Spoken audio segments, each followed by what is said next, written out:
विक्रम बिहारी। विक्रम बिहारी।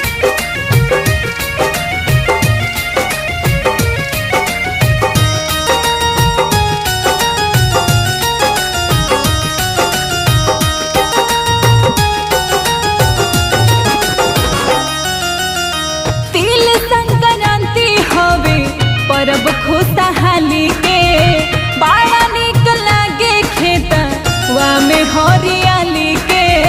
बड़ा निक लागे खेतवा में हरियाली के।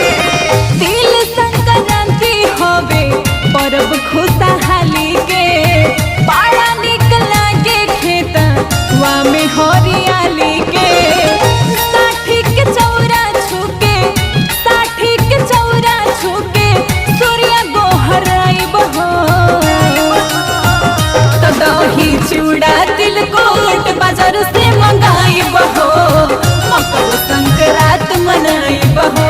तो गुड़ा चूड़ा तिलकुट बाजार से मंगाई बहो, मकर संक्रांत मनाई बहो। संक्रांत मनाई बहो।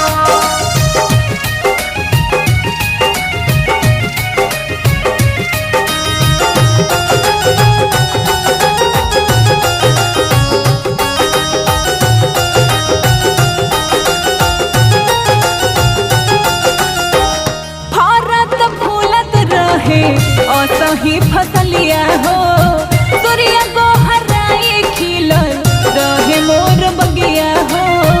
सूर्य को हराई खिलल रहे मोर बगिया हो। फरत फूलत रहे असही फसलिया हो, सूरज को हराई खिलल रहे हमर बगिया हो। गलिया के गोबारा से, गलिया के गोबारा से आंगन लिपाई बहो। तो दही चूड़ा तिलकुट बाजार से मंगाई बहो, मकर संक्रांत मनाई बहो। तो गुड़ा चूड़ा तिलकुट बाजार से मंगाई बहो, मकर संक्रांत मनाई बहो। संक्रांत मनाई बहो। संक्रांत मनाई बहो।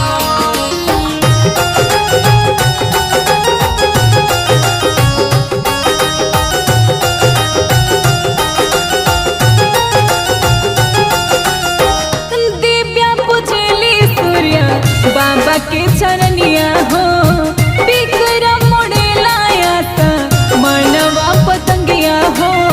विक्रम मोड़े लाया था मनवा पतंगिया हो।